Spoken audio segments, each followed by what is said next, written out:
In the previous session, we have started with the mechanical systems, and I had told you in the mechanical systems there are two types we are going to study. One is translational mechanical system, in which the motion is considered to be linear, that is along the straight line, and the second one is rotational motion, wherein the motion is along a fixed axis. The center axis is fixed and then the rotation happens.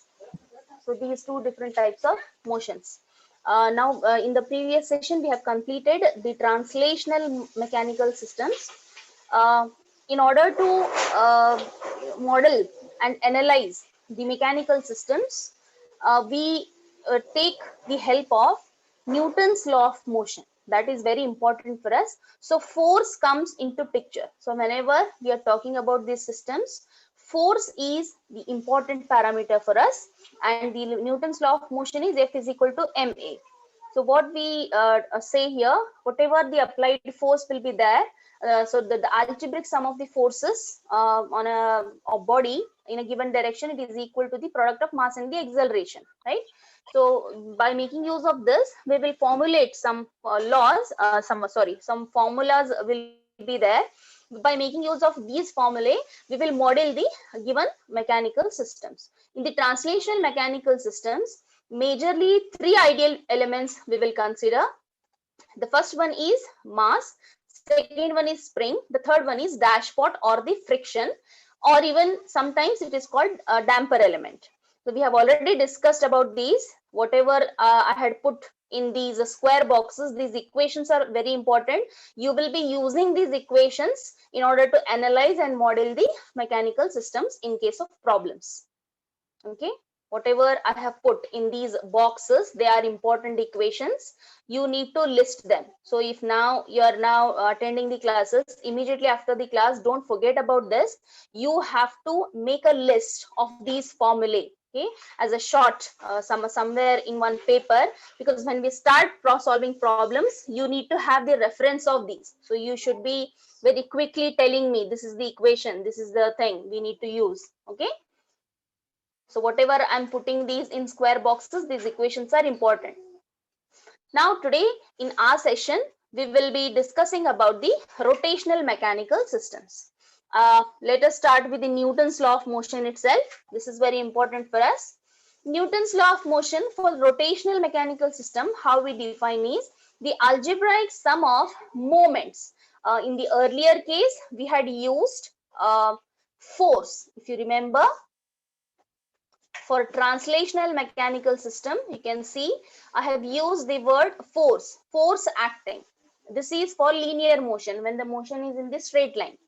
But when I am considering the rotational mechanical systems, I need to consider its moment, because the center point is fixed. Moment, or we call it torque. So both are very familiar terms to you. You know what is a moment, what is a torque, what is a force, what is a momentum. All these basic equations you have studied, the basic concept in your physics. Okay, so the algebraic sum of the moments or the torques about a fixed axis, it is equal to the product of inertia.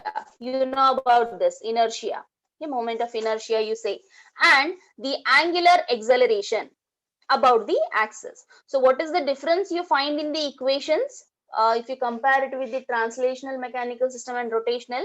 Here earlier we used force, now it is replaced by torque. Earlier we have used mass, now it is J, inertia, and acceleration is as it is. Okay, and again I have used here, it is a what? It is a parameter which is dependent on the time. And if you see in the earlier case, we have used F is equal to ma, which is equal to m into, let me write here itself, d by dt of the velocity of t, or m into dt d square by dt square of distance x of t. Okay, this was the equation we used for translational. Just compare torque, F is replaced by torque, m is replaced with the j, acceleration is as it is.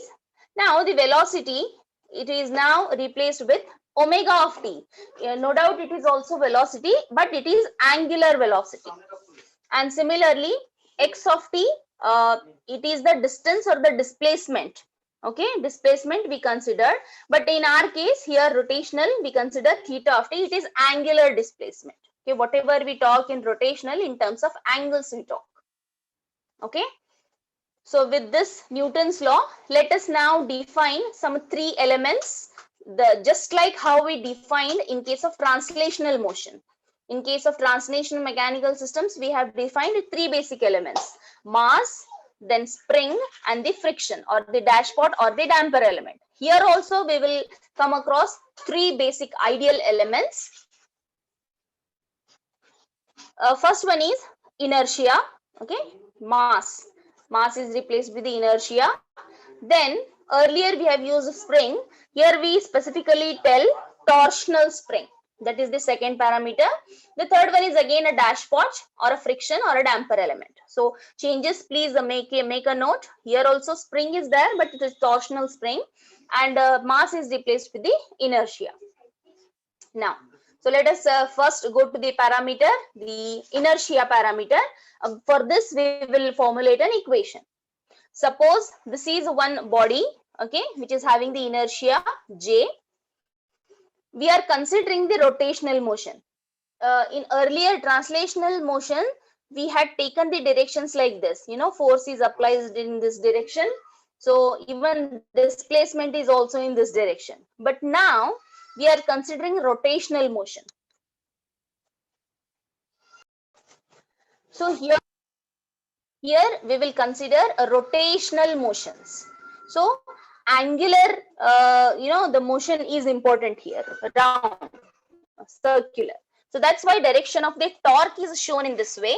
So the way, the direction in which torque is applied, in the same direction displacement occurs, obviously. So both should be in the same direction, just like the earlier case when we considered if force is applied in this direction, displacement is also in the same direction. So just like that. So this is your angular velocity and the angular displacement. And if you see, out of the two ends of the body, which is having the inertia J, one end is free, the other end is fixed. Okay, this is a reference. So for this particular situation, let us formulate the equation. Inertia J, it is an element which stores the kinetic energy of rotational motion. One end of this inertia element, it is always connected to the ground. That is, we are fixing one end. Okay. When the force is applied, actually I have used this word force here, but actually I should be telling torque. Okay. When the torque is applied due to the inertia of the body, okay, due to the inertia of the body, there is an opposing torque.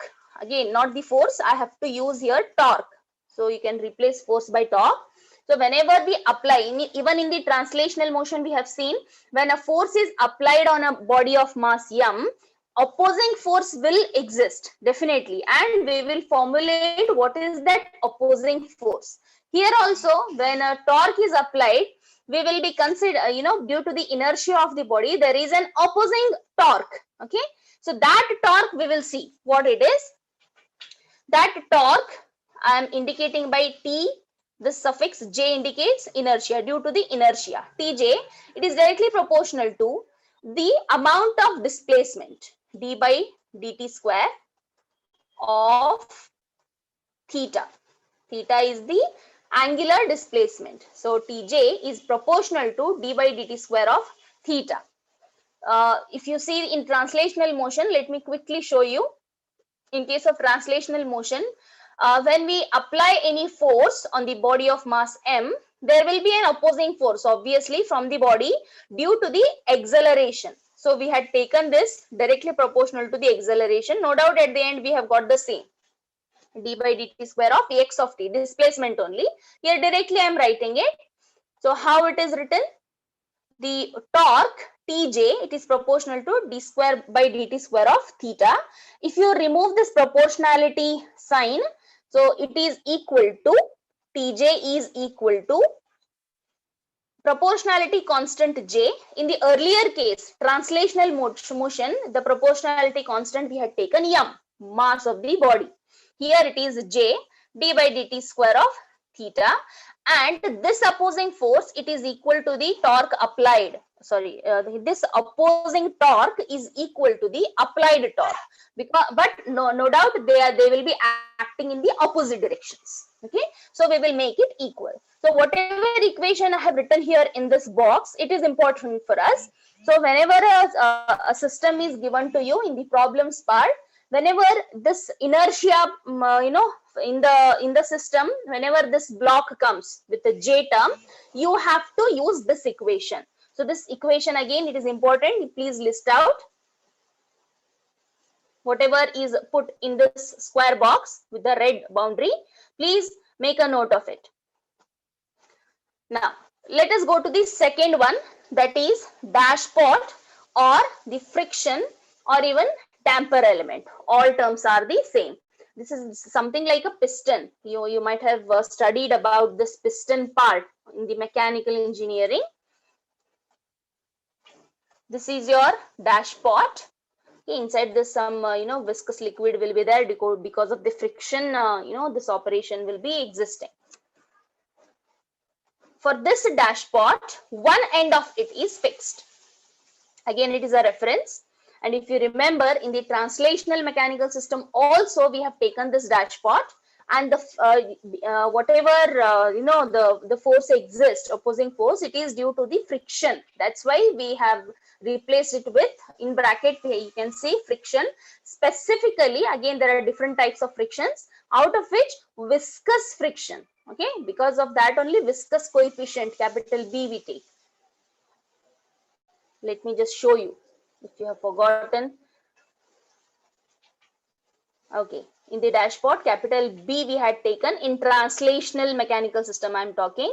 So out of the three different frictional types, Coulomb's frictional force, viscous frictional force, and stiction, we will be mainly considering this viscous friction because viscous liquid will be there inside that piston.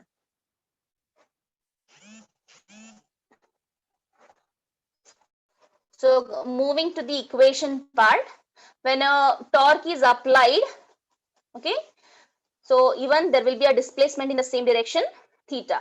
So whenever I have written a force, you can replace it with torque. Okay, that torque will be the exact word for it rather than the force. Force for translational, but for rotational, better to use torque. So when the torque is applied, due to the friction, okay, due to the friction here, whatever inside this, there will be a viscous liquid. Because of that, friction occurs. There is an opposing torque, okay, and that torque, it is directly proportional to d by dt of theta.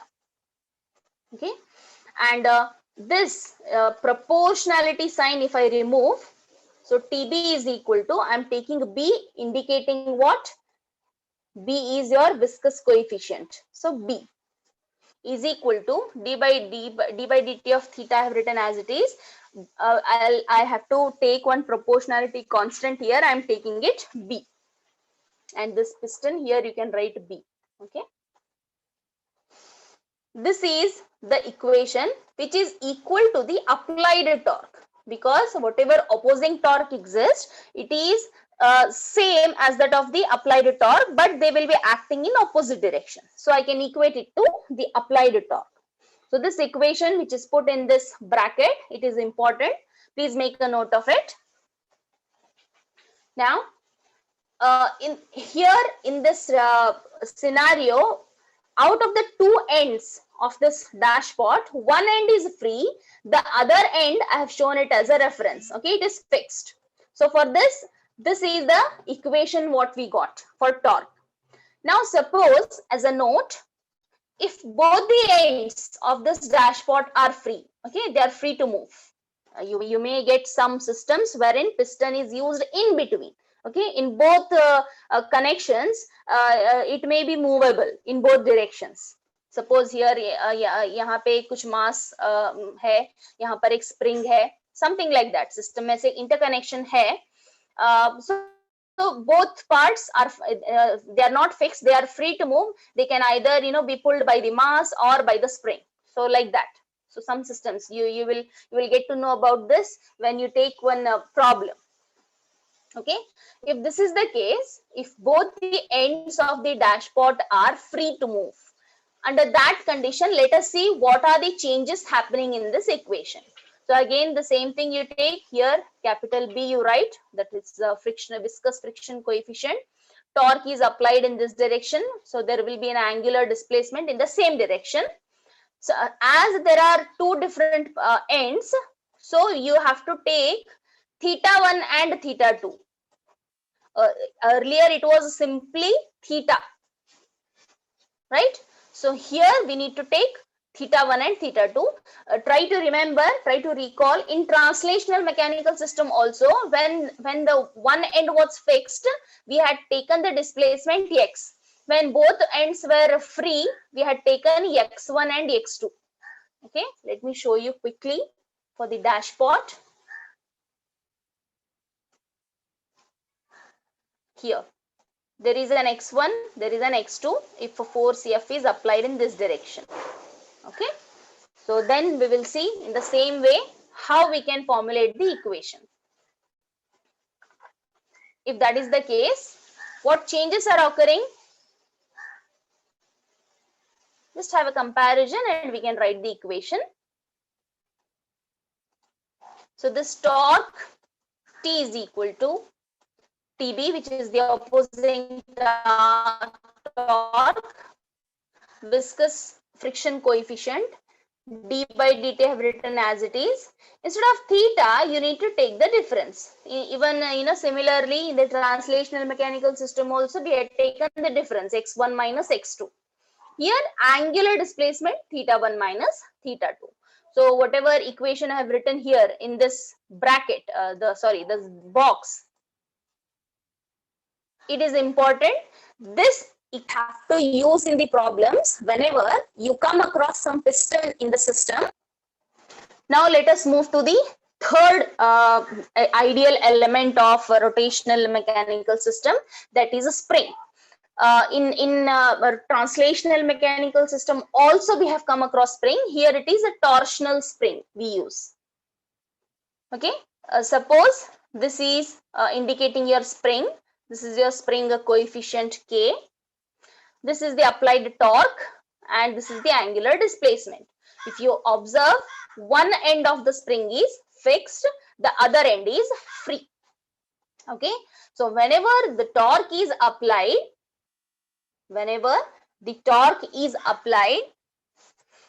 due to the which property of the spring? Due to the elasticity. Expand and contraction hota hai na, whenever a spring, if you try to drag it, because of this property of the spring, elasticity, there will be an opposing torque because of the elasticity. So how I can write the torque T subscript K? K indicates this spring constant K. Okay, Tk, it is directly proportional to this angular displacement theta. Or if I remove this proportionality sign, Tk will be equals to theta as it is. The proportionality constant, let me take it as K. Okay, here I have written K. K is the proportionality constant indicating the spring constant. So suppose, so this Tk, what we have got, this is your opposing torque, which is equal to the applied torque. No doubt both are equal, but they'll be acting in the opposite directions. Now, if two ends of the, as a note, star, if two ends of the spring are free, so we have seen even in case of dashpot also, if one end is fixed, what is the equation, which I have written here in this square box, red color line box, you can see it is important. So whenever you come across a spring in a given mechanical system in problems whose one end is fixed, you should make use of this equation. So now as a note, if both the ends are free to move, what changes I need to do? So Tk is equal to K into Again, instead of theta, we will be getting the difference, theta 1 and theta 2. Why we get the difference? You can observe the figure here. This is the spring whose both ends are free. Okay, there is no fixing of one end or any two ends. Both are free to move.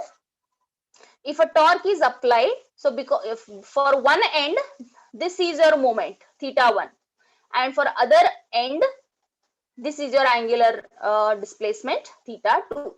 So theta 1 and theta 2 for two different ends. But if it is a single end, okay, simply theta we are considering. So what changes I have to make? The tk value, it is equal to k into, instead of theta, I need to take the difference, theta 1 minus theta 2, and this is equal to the applied torque. So whatever equation I have written here in this box, it is important for you. You need to make use of this equation whenever you come across a spring in a given mechanical system whose both ends are free to move. So let us just list out. I hope you understood these three elements of rotational mechanical systems. The first one is inertia. Let me just show you very quickly.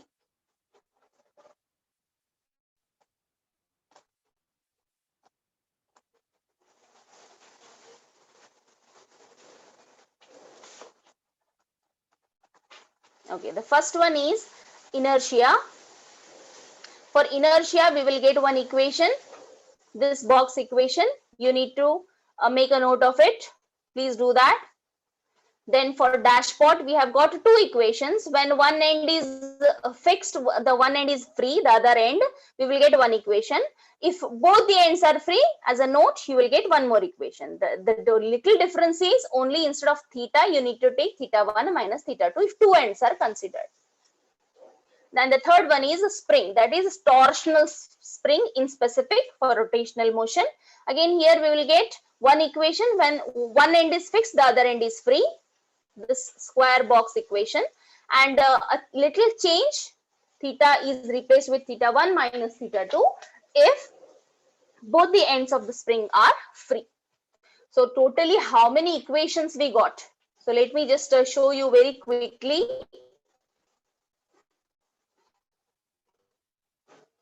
When we started with the translational mechanical systems, for mass we got one equation, Fm is equal to m d by dt square of x of t. Then for dashpot, friction or damper, okay, all the three are same, we got one equation, Fb, B indicates that frictional coefficient, okay, Fb is equal to capital B d by dt of x of t. One equation when one end is free, one end is fixed. And there is a little change in one more equation as a note, x is replaced with x1 minus x2 if both the ends are free. Then for spring, again two equations, one Fk is equal to k into x of t, and if both the ends of the spring are free, we will get a little change, instead of x I need to write x1 minus x2. So totally these many equations in case of translational mechanical system.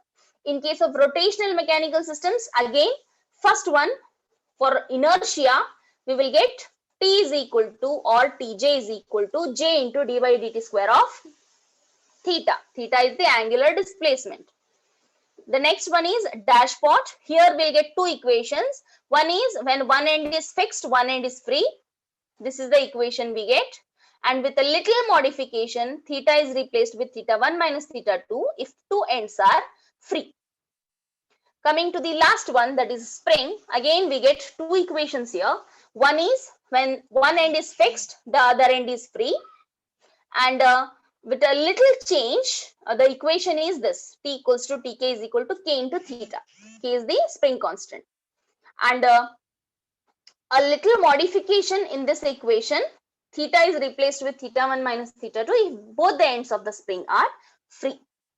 So these are the equations. You need to, list out all these. You need to make a note of it in a paper, separate paper or a book if you are maintaining the books.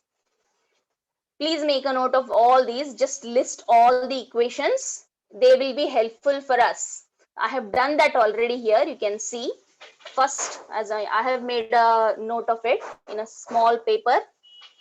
Translational mechanical system, list of symbols used. So basic elements are mass, spring, and friction or damper element. So I'm using X for displacement. All these notations you should know, okay? And, whenever I ask, you should be very quickly telling me these notations. Then only it is easy for you to understand and solve different varieties of problems, okay? So V is your velocity, A is the acceleration, F either capital or small indicates the applied force. And when I take Fm, this is for mass. So it is the opposing force. Fb is the opposing force. This is B for a spring. Okay, there is a small doubt here. This should be Fk, I guess. Okay, Fk or whatever. This should be Fb. Friction is capital B, right? So those changes you need to make. This should be Fk. This is for mass, spring constant, and the viscous frictional coefficient capital B. So I've written this as a note in a small paper. I have listed. And why these opposing forces exist on the mass? Because of the acceleration, and on the spring because of the elasticity, and on the dashpot because of the friction. Just for my understanding, I have written this. Similarly, for rotational motion also I have listed. Basic elements are moment of inertia, torsional spring, and dashpot. And notations used are theta angular displacement, d by dt of theta is the angular velocity, T is the applied torque, this is your angular acceleration, J is the moment of inertia, B is the frictional coefficient, K is the spring constant. Okay, I have listed. I have not listed all those formulas, okay, which we have put in the box. Please do that. Okay, I have not done that. You have to do it. Okay, so hope you understood these points. These are 6 different things. In case of translational mechanical systems, 3 basic ideal elements, and similarly in rotational mechanical systems, 3 basic elements. So we have seen how they can be formulated in the form of equations. So we have seen in case of translational mechanical system, we are mainly concentrating on the force, and Newton's law of motion says F equals to ma. With that, we will be checking what is the applied force, okay, by equating it to the opposing force. But in case of rotational motion, we will be considering torque. So we will be finding what is torque by making use of the concept of, again, Newton's law of motion. J equals to torque T is equal to J into acceleration. With that, we will equate the applied torque with the opposing torque.